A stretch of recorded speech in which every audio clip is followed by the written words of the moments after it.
programa ay rated PG. Patnubay at gabay ng magulang ay kailangan sa mga batang manonood.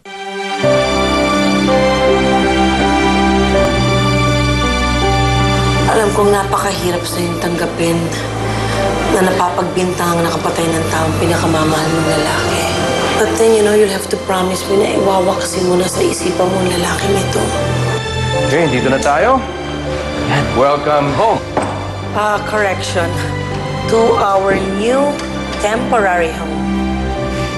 Oh, Christine, I hope we can let bygones be bygones. If your dad didn't care enough to keep your bank afloat, bakit ka nagpapakakuba? Hindi mo kilala daddy ko. Bakit mo ba pinagtatanggol ang alaala ng isang taong hindi mo naman kaano-ano?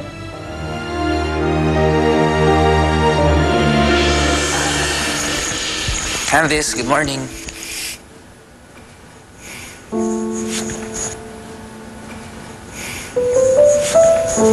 Candice, huwag ka na mag-alala. Sigurado ako walang nangyayaring masama kay Ate Andrea.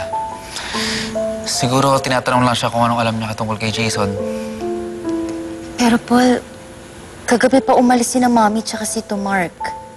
Bakit hanggang ngayon wala pa ring balita? Paul, mag-ready ka na for school. Ma, parang gusto ko muna samahan si Candice dito. And I say, get ready for school.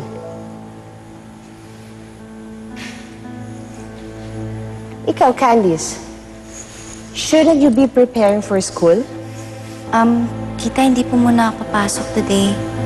Mag-aantay po ako ng balita galing kina Mommy. I understand. Oh, ano pa hinihintay mo, Paul?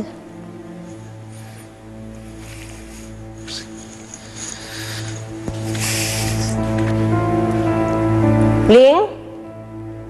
Ling! Ma'am, bakit po? Akin na yung hawak mo. Ma'am, para po saan? Sinabing akin na yung hawak mo eh. Nagtatanong pa.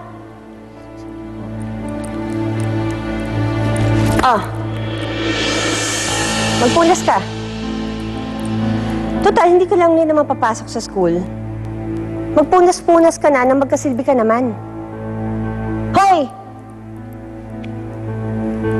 Hinihintay mo. Simulan mo na! Bagal-bagal. Dito lang ako, babantayan kita.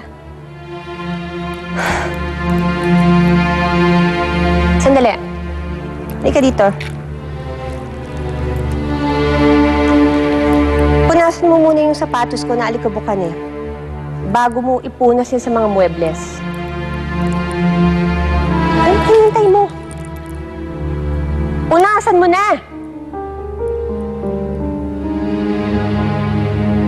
Ganyan ba magpunas?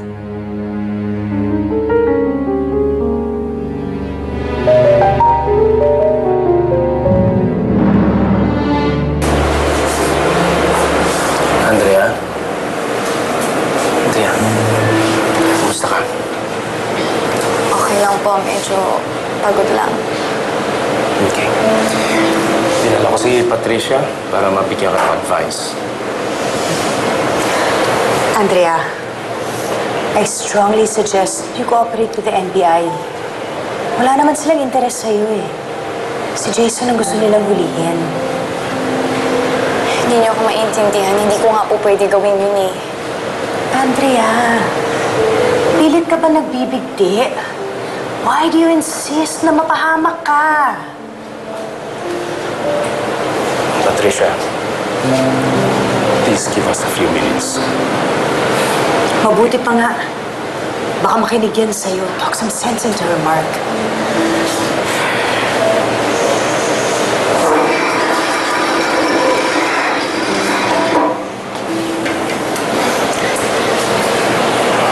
Andrea, ang turing ko sa'yo parang anak na rin. Okay, your family is my family. Kung meron kang kailangang imbunyag tungkol kay Jason, sabihin mo na sa akin ngayon.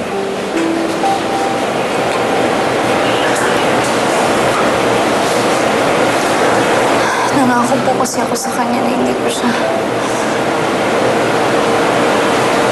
Ano?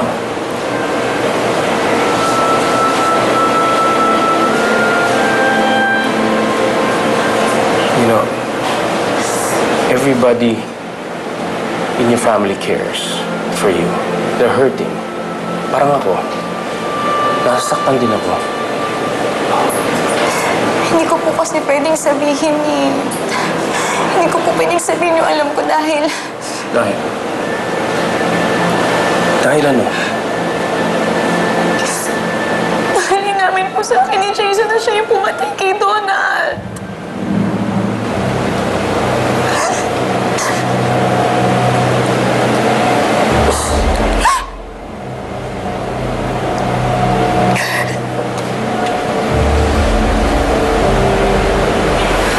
Andrea, makinig ka sa akin.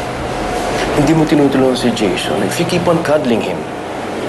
Nangako po kasi ako sa kanya na hindi ko siya papabayaan eh. Kaya, ano gusto niyo mangyari? Makipagsapalaran na lang siya. Tumakbo na lang siya ng tumakbo sa batas. Darating ang panahon, makakabutan din siya ng batas. Isang pagkakamali lang niya. The moment he puts his guard down, baka mas masahol pang mangyari sa kanya. Nanggulo na po ako, Tito Mark. Nanggulo na ako. Andrea, alam mo ang pag-ibig ay sacrifice. Kung minsan ginagawa natin sa pagmamahal natin, sinasaktan natin sila, pero yun ang nakakabuti para sa minamahal natin.